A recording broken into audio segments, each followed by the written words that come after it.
Hi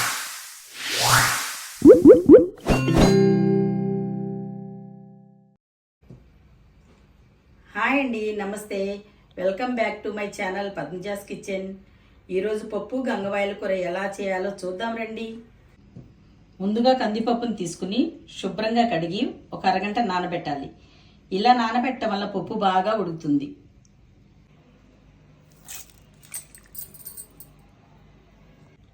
ఆకుకూరలు ఎప్పుడైనా ఒక అరగంట ముందు ఉప్పు వేసి నానబెట్టుకోండి. తర్వాత దాన్ని కడిగి పెట్టుకోండి.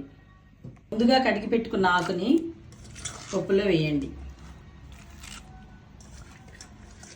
ముందుగా కుక్కర్లో ఒక గిన్నె పెట్టుకుని దానిలో మనం కట్ చేసి పెట్టుకున్న టమాటాలు, పచ్చిమిర్చి, చింతపండు పెట్టుకోండి.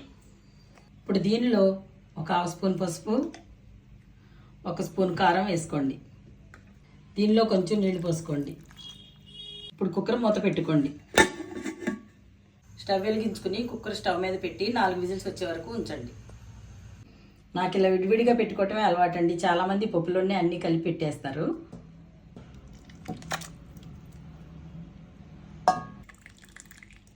గిన్నెలోకి నీళ్ళన్నీ ఉంచేసి 2 స్పూన్లు ఉప్పు వేసుకోండి. దీన్ని మెత్తగా రుబ్బండి. చాలామందికి గంగవాయల కూర తెలియదండి. దీన్ని గంగవాయల ఆకు అని కూడా అంటారండి. ఇలా మెత్తగా రుబ్బిన తర్వాత వాటర్ కూడా దానిలో కలుపుకోండి. దీన్ని స్టవ్ మీద పెట్టి 10 నిమిషాలు మరగనివ్వండి. పప్పు ఇలా పలచగా ఉంటేనే బాగుంటుందండి. దీనిలో 2 గిన్నెలు నూనె వేసుకోండి.